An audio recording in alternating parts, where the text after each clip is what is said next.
আজকের ক্লাসে এনেছি বেশ কিছু প্রয়োজনীয় ওয়ার্ডস, যে ওয়ার্ডসগুলো ট্রান্সলেশনে বিশেষভাবে কাজে লাগবে। স্পোকেন ইংলিশ, রিটেন ইংলিশ দুটোর ক্ষেত্রেই এটা কাজে লাগতে পারে। আশা করছি প্রথম থেকে শেষ অবধি এই ক্লাসটা দেখলে এই ওয়ার্ডসগুলো ইংরাজি ট্রান্সলেশনে বা সেন্টেন্সে ব্যবহার করা প্রত্যেকেরই কাজে লাগবে।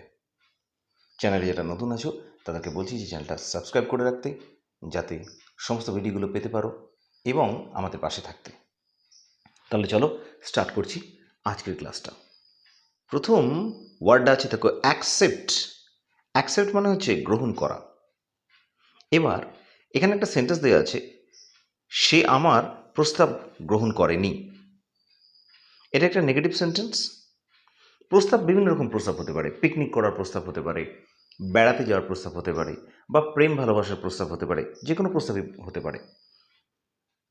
এটা একটা নেগেটিভ সেন্টেন্স আছে, তাহলে এটা আমরা এইভাবে ট্রান্সলেশন করতে পারি। দেখো, ট্রান্সলেশনটা এভাবে করা যাবে, হি অথবা she did not accept my proposal. সে সে কথাটা হি বা শি এই কারণে লেখা হয়েছে যে সে ছেলে না মেয়ে তো আমরা এখানে জানতে পারছি না, যেটা সেটা যেমন অ্যাপ্লিকেবল হবে তেমনি ব্যবহার করতে হবে। সেই জন্য এখানে হি অথবা শি লেখা হয়েছে। ডিড নট অ্যাকসেপ্ট, দেখো এটা নেগেটিভ সেন্টেন্স বোঝা যাচ্ছে, তাহলে নেগেটিভ সেন্টেন্স হলে আমরা একটা অক্সিলারি ভার্ব ব্যবহার করবো। এখানে ডিড কথাটা হচ্ছে একটা অক্সিলারি ভার্ব বা হেল্পিং ভার্ব, তারপরে একটা নট বসবে যেহেতু এটা একটা নাবাচক সেন্টেন্স।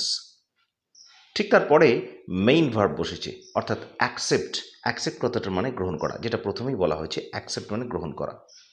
তাহলে শি অথবা he did not accept my proposal. কি গ্রহণ করেনি? না, প্রস্তাব গ্রহণ করেনি। যদি কি দিয়ে প্রশ্ন করা যায় তাহলে উত্তর আসে মাই প্রপোজাল, অর্থাৎ আমার যে প্রস্তাব সেটা গ্রহণ করেনি। তাহলে এই ভার্ব, এই অ্যাকসেপ্ট ভার্বটার সাথে এই প্রপোজাল কথাটার যোগ রয়েছে। মানে কি দিয়ে প্রশ্ন করলে আমরা যেটা পাচ্ছি সেটা অবজেক্ট হয়, সুতরাং মাই প্রপোজালটা এখানে অবজেক্ট, এটা ভার্বের সাথে সম্পর্ক রয়েছে। তাহলে এটা একটা নেগেটিভ সেন্টেন্স তৈরি করা হলো, হি অথবা she did not accept my proposal, সে আমার প্রস্তাব গ্রহণ করেনি। এবার এই ওয়ার্ডটা দেখো, একসেপ্ট কথাটার মানে হচ্ছে ছাড়া বা ব্যতীত। একসেপ্ট মানে কোনো কিছু ছাড়া। দেখো এখানে একটা ট্রান্সলেশন দেওয়া রয়েছে, তোমার ভাই ছাড়া সকলেই উপস্থিত ছিল। কোনো একটা জায়গায় এটা বলা হচ্ছে যে তোমার ভাই ছাড়া সকলেই উপস্থিত ছিল। তাহলে এটার ইংলিশটা আমরা এভাবে লিখতে পারি। দেখো, এটা ইংলিশটা আমরা এভাবে লিখেছি, all were present except your brother. সকলে উপস্থিত ছিল, প্রেজেন্ট মানে উপস্থিত থাকা। ওয়্যারটা হচ্ছে একটা বি ভার্ব। এখানে বি ভার্ব বলা যে উপস্থিত থাকা, যেহেতু বোঝা যাচ্ছে থাকা মানে সেখানে বি ভার্বের সাথে সম্পর্ক। তাহলে অল হচ্ছে প্লুরাল নাম্বার, সেই জন্য এখানে ওয়াজ না হয়ে ওয়্যার হলো। তাহলে অল ওয়ার প্রেজেন্ট, সকলে উপস্থিত ছিল, এক্সেপ্ট মানে ছাড়া, ইউর ব্রাদার তোমার ভাই ছাড়া। আবার দেখো, অল্টারনেটিভলি নিচে এইভাবে লেখা যায়, এটা অল এক্সেপ্ট ইউর ব্রাদার, মানে সকলে তোমার ভাই ছাড়া। দেখো অলের পরে একটা কমা দেওয়া আছে, এক্সেপ্ট ইউর ব্রাদার তারপরেও একটা কমা দেওয়া রয়েছে, এটাকে আলাদাভাবে বোঝাবার জন্য। তারপরে লেখা হচ্ছে ওয়্যার প্রেজেন্ট, উপস্থিত ছিল। তাহলে এভাবে আমরা এটাকে ভাগ করে নিতে পারি সেন্টেন্সটাকে, অল ওয়্যার প্রেজেন্ট। যদি অলের পরে এই যে অল কথাটা লিখেছি আমরা, এর পরে যদি এই ওয়্যার প্রেজেন্টটা এনে দিই তাহলে অল ওয়্যার প্রেজেন্ট, আর এই কথাটাকে আলাদাভাবে আমরা ছেড়ে দিতে পারি, এক্সেপ্ট ইউর ব্রাদার তোমার ভাই ছাড়া। তাহলে এই একইভাবে কিন্তু ওপরের সেন্টেন্সটা এই সেন্টেন্সটার মতো করেই এটা কিন্তু তৈরি করা হলো। দুটো সেন্টেন্সকে জাস্ট বলার তফাৎ, একটা হচ্ছে all were present except your brother, এটাকে তার পরে এক্সেপ্ট ইউর ব্রাদার কথাটা পরে আনা হলো, অল এক্সেপ্ট ইউর ব্রাদার, এই এক্সেপ্ট ইউর ব্রাদারটাকে আগে এনে একটা কমা দিয়ে তারপরে আবার ওয়ার প্রেজেন্ট। দুটো সেন্টেন্সই ঠিক এবং দুটো সেন্টেন্সকেই ব্যবহার করা যায়। এবারে তোমরা এই ওয়ার্ডটা দেখো, অ্যাক্সেস কথাটা মানে প্রবেশ করা বা প্রবেশাধিকার। এর সাথে টু প্রিপোজিশনটা ব্যবহার হয়। একটা সেন্টেন্স দেওয়া আছে, এই ওয়েবসাইটে আমাদের কোনো প্রবেশাধিকার নেই। ওয়েবসাইট মানে তোমরা সকলেই জানো যে ওয়েবসাইট হয়, যে ওয়েবসাইটে আমরা প্রবেশ করে বিভিন্ন ধরনের জিনিস খুঁজি, বা নেটের দ্বারা যে ওয়েবসাইটে আমরা ঢুকি, যে কোনো ওয়েবসাইট হতে পারে, সেটা কোনো কোম্পানির ওয়েবসাইট হতে পারে, কোনো অন্যান্য জিনিসের ওয়েবসাইট হতে পারে, কোনো গভর্নমেন্টের বা সরকারের কোনো ওয়েবসাইট হতে পারে, সব অনেক কিছু হতে পারে। এখানে এই প্রশ্নটা হচ্ছে, এই ওয়েবসাইটে আমাদের কোনো প্রবেশাধিকার নেই, মানে এই ওয়েবসাইটটায় আমরা প্রবেশ করতে পারবো না, বা ওয়েবসাইটটা খুলে আমাদের দেখার কোনো অধিকার নেই। এবার আমরা সেন্টেন্সটাকে এভাবে লিখতে পারি, সেন্টেন্সটা দেখো, we have no access to this website. আমাদের এই ওয়েবসাইটে কোনো প্রবেশাধিকার নেই। এখানে এই অ্যাক্সেস বলতে প্রবেশাধিকার বোঝাচ্ছে। এখানে কিন্তু উই হ্যাভ নো অ্যাক্সেস মানে এটা একটা নাউনের মতো করে বোঝাচ্ছে। প্রবেশের যে অধিকার সেইটাকে বোঝাচ্ছে, কিন্তু কোনো ভার্বের মতো কাজ করছে না এখানে।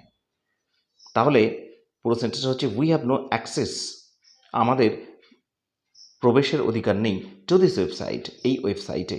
নিশ্চয়ই ক্লিয়ার হচ্ছে সেন্টেন্সটা। এবার এই ওয়ার্ডটা দেখো, অ্যাডাপ্ট কথাটার মানে হচ্ছে কোনো সিচুয়েশনে বা পরিস্থিতিকে মানিয়ে নেওয়া বা খাপ খাইয়ে নেওয়া। এর সাথেও কিন্তু অ্যাডাপ্টের সাথে টু ব্যবহার করা হয়, টু প্রিপোজিশনটাকে ব্যবহার করা হয়। এখানে সেন্টেন্সটা দেখো, আমাকে নতুন পরিস্থিতির সাথে মানিয়ে নিতে হবে। মানুষ যখন নতুন চাকরিতে জয়েন করে বা নতুন স্কুলে জয়েন করে, যে কোনো জায়গাতেই নতুন কোনো পরিবেশে সে যখন যায়, তখন এই ধরনের কথা কেউ বলতে পারে যে আমাকে নতুন পরিস্থিতির সাথে মানিয়ে নিতে হবে। সুতরাং আমরা এটাকে এভাবে লিখব, দেখো এটাকে লেখা হচ্ছে I have to adapt to the new situation. আমাকে নতুন পরিবেশের সাথে মানিয়ে নিতে হবে। ইংরেজিতে যখন আমাকে করতে হবে, যেতে হবে, এই ধরনের কোনো জিনিস বোঝায়, তখন আমরা সে ধরনের সেন্টেন্সে হ্যাভ টু ব্যবহার করতে পারি। I have to do, I have to go, I have to work, আমাকে কাজ করতে হবে, এই ধরনের জিনিসের ক্ষেত্রে আমরা ট্রান্সলেট করার সময় হ্যাভ টু ব্যবহার করতে পারি। সেই জন্য এখানে হ্যাভ টু কথাটা ব্যবহার করা হলো। আই হ্যাভ টু অ্যাডাপ্ট, আমাকে মানিয়ে নিতে হবে to the new situation. New situation মানে হচ্ছে নতুন পরিস্থিতি। তাহলে আমাকে নতুন পরিস্থিতির সাথে মানিয়ে নিতে হবে। এবার এই ওয়ার্ডটা দেখো, অ্যাডপ্ট কথাটা মানে কিন্তু হচ্ছে দত্তক নেওয়া। মানুষ পুত্রকে বা কন্যাকে দত্তক নেয়, সেই যে দত্তক নেওয়া তার ইংরেজিটা হচ্ছে অ্যাডপ্ট। এখানে একটা সেন্টেন্স আছে, আমার কাকা একটা কন্যা দত্তক নিয়েছে। দেখো সেন্টেন্সটা এভাবে লেখা হয়েছে, my uncle has adopted A daughter. এখানে এটা প্রেজেন্ট পারফেক্ট টেন্স আছে, তাই হ্যাজ ব্যবহার করা হয়েছে। মাই আঙ্কেল হচ্ছে singular number, third person singular number, তার সাথে হ্যাজ ব্যবহার করা হয়েছে। আর অ্যাডপ্ট এর সাথে ইডি যোগ করে ভার্বের পাস্ট পার্টিসিপল ফর্মটা ব্যবহার করা হয়েছে। তাহলে মাই আঙ্কেল হ্যাজ অ্যাডপ্টেড, আমার কাকা অ্যাডপ্ট করেছে। কি অ্যাডপ্ট করেছে? এ ডটার, একটা কন্যাকে অ্যাডপ্ট করেছে। এইভাবে সেন্টেন্সটাকে সাজানো হলো। মাই আঙ্কেল হচ্ছে সাবজেক্ট, তারপরে বসেছে ভার্ব, তারপরে বসেছে অবজেক্ট, আর তারপরে যদি কোনো কিছু থাকতো তাহলে সেন্টেন্সের আদার পার্টস কিছু থাকলে সেটা বসতো। এবার এই ওয়ার্ডটা দেখো, অ্যাডিশন মানে সংযোজন বা যোগ করা বা কোনো কিছু যোগ সেটাকে বোঝায়। তার সাথে অলওয়েজ টু ব্যবহার করতে হয়, টু প্রিপোজিশনটা ব্যবহার করা হয়। দেখো এখানে সেন্টেন্সটা আছে, পাঠ্যসূচিতে নতুন সংযোজনটা আমাদের জন্য খুবই সাহায্যকারী বা দরকারি। দেখো এবার সেন্টেন্সটা এভাবে লেখা হয়েছে এখানে, the new addition to the syllabus is very helpful to us অথবা for us. The new addition এই কথাটার মানে বলা হয়েছে যে নতুন সংযোজন কথাটা, টু দ্য সিলেবাস মানে এই সিলেবাসে। আমরা আগেই বলেছি যে অ্যাডিশনের সাথে টু ব্যবহার করতে হয়, তাহলে টু প্রিপোজিশনটা ব্যবহার করা হয়েছে, যেহেতু যোগ করা হচ্ছে অ্যাডিশন আছে সেজন্য আমরা টু ব্যবহার করব। টু দ্য সিলেবাস অর্থাৎ নতুন সিলেবাসের যে সংযোজনটা, ইজ মানে এখানে হয় ভেরি হেল্পফুল টু অথবা ফর আস, খুবই দরকারি, হেল্পফুল মানে খুবই সাহায্যকারী বা দরকারি আমাদের কাছে। এখানে টু অথবা ফর, এই যে হেল্পফুলের পরে টু অথবা ফর যে কোনো আমরা একটা ইউজ করতে পারি। একটা কথা বলে রাখি, এই যে হেল্পফুল কথাটা, এই হেল্পফুল কথাটার সাথে যদি সম্পর্ক হয় কোনো ব্যক্তির, তাহলে সেক্ষেত্রে আমরা টু ব্যবহার করব। আর যদি হেল্পফুলের সাথে ব্যক্তি না হয়ে অন্য কিছু জিনিসের সম্পর্ক থাকে, তাহলে আমরা টু অথবা ফর যে কোনো একটা ইউজ করতে পারি। এখানে হেল্পফুল এই কথাটার সাথে নিউ অ্যাডিশন এটার সাথে সম্পর্ক, মানে এটা কোনো ব্যক্তি বোঝাচ্ছে না, এটা একটা বস্তু বোঝাচ্ছে বা জিনিস, তাহলে সেক্ষেত্রে আমরা টু অথবা ফর যে কোনো একটা ইউজ করতে পারি। এবার দেখো অ্যাডভাইস এই কথাটার মানে হচ্ছে উপদেশ। এই যে অ্যাডভাইস কথাটা, এটা এখানে একটা নাউনের মতো করে বোঝাচ্ছে। অ্যাডভাইস এই কথাটার স্পেলিংটা আমরা প্রায় ভুল করে ফেলি। ADVICE যখন হবে, এই সি দিয়ে যখন স্পেলিং থাকবে তখন সেটা নাউনের মতো কাজ করবে, মানে সেটা একটা দিস ইজ এ নাউন। কিন্তু যদি ADVISI থাকে তখন সেক্ষেত্রে সেটা হবে একটা ভার্ব। এখানে ADVICE অ্যাডভাইস মানে উপদেশ, অর্থাৎ এটা একটা নাউনের মতো বোঝাচ্ছে, এটা একটা নাউন। এবার এখানে সেন্টেন্সটা দেখো, আমাদের তার উপদেশ মেনে চলা উচিত। কোনো একজনের উপদেশ আমাদের মেনে চলা উচিত, এখানে সেটাই বোঝাচ্ছে। তাহলে এটা আমরা লিখতে পারি, এই যে আমরা এভাবে এটাকে লিখতে পারি, we should abide by his advice. এই অ্যাবাইড বাই দুটোর কথা, এটা হচ্ছে একটা গ্রুপ ভার্ব। অ্যাবাইড বাই মানে হচ্ছে মেনে চলা। তাহলে উই শুড আমাদের উচিত, এই শুডটা একটা মডেল অক্সিলারি এখানে। তারপরে অ্যাবাইড বাই এটা একটা মেন ভার্ব, বাইটা একটা প্রিপোজিশন যদিও, তাহলে অ্যাবাইডের সাথে বাই যোগ করে এটা একটা গ্রুপ ভার্বে পরিণত হয়েছে। তাহলে অ্যাবাইড বাইটা হচ্ছে মেন ভার্বের কাজ করলো। কি আমাদের মেনে চলা উচিত না, হিজ অ্যাডভাইস, তার অ্যাডভাইস মেনে চলা উচিত। এভাবেই সেন্টেন্সটাকে সাজানো হলো। প্রথমে সাবজেক্ট উই, তারপরে অক্সিলারি শুড, উচিত অর্থে এখানে শুড ব্যবহার করা হচ্ছে, তারপরে মেইন ভার্ব, তারপরে অবজেক্ট, কি দিয়ে প্রশ্ন করলে কি মেনে চলবো, কি দিয়ে প্রশ্ন করলে এর উত্তর আসছে, তারপরে যদি কিছু থাকতো তাহলে ভার্বের আদার পার্টস আরও বসানো হতো। ঠিক এর পরের এখানে ওয়ার্ডটা দেখো, অ্যাডভাইস। দেখো ADVIAC, অ্যাডভাইস এখানে ভার্বের মতো কাজ করছে, মানে উপদেশ দেওয়া। সেন্টেন্সটা দেখো, সে আমাদের প্রত্যেক দিন 1 ঘন্টা করে ব্যায়াম করার উপদেশ দিয়েছিল। দেখো সেন্টেন্সটাকে আমরা এভাবে লিখতে পারি, he advised me to exercise 1 hour every day. দেখো এখানে হি অ্যাডভাইজড মি আছে, সে আমাকে উপদেশ দিয়েছিল, এটুকু পার্টের মানে নিশ্চয়ই বোঝা গেল। হি অ্যাডভাইজড মি, কি করতে উপদেশ দিয়েছিল? আমরা জানি তে কথাটা থাকলে একটা টু ব্যবহার করতে হয়, TO2, আর TO2 এর পরে সবসময় ভার্বের প্রেজেন্ট টেন্স বসে। তাহলে কি করতে উপদেশ দিয়েছিল? টু এক্সারসাইজ, মানে ব্যায়াম করতে উপদেশ দিয়েছিল। তারপরে লেখা হয়েছে 1 আওয়ার এভরি ডে, প্রত্যেক দিন 1 ঘন্টা করে।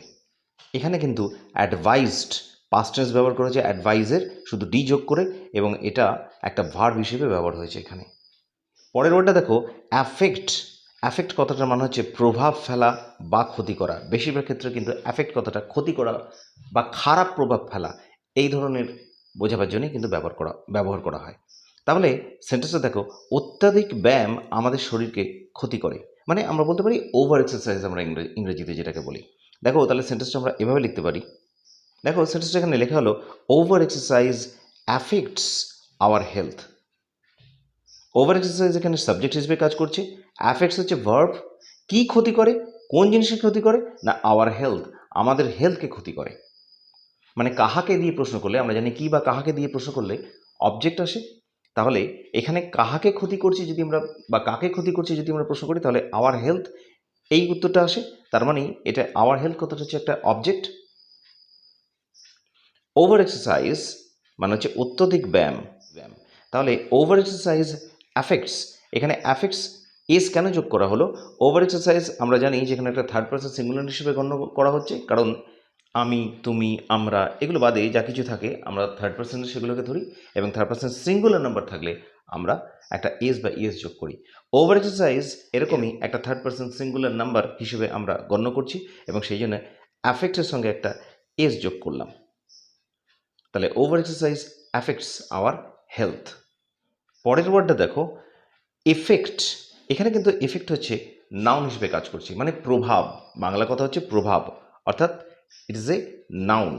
সেন্টেন্সটা দেখো, অত্যাধিক ব্যায়াম তার শরীরে কোনো প্রভাবই ফেলেনি।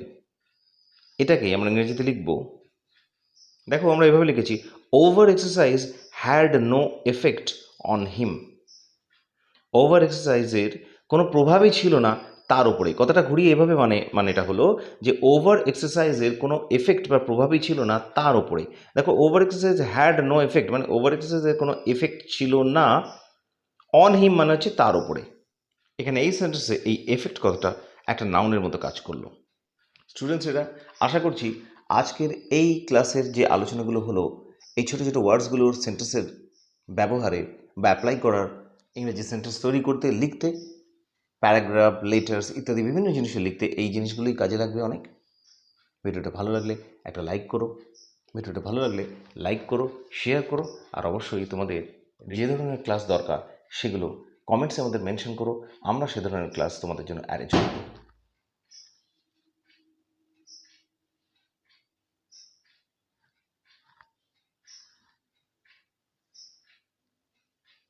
আমরা সে ধরনের ক্লাস তোমাদের জন্য অ্যারেঞ্জ করব। আজকের মধ্যে এতটুকুই, দেখা হচ্ছে আবার নেক্সট দিন। দেখা হচ্ছে আবার নেক্সট দিন। আরও একটা সুন্দর ভিডিওর সাথে।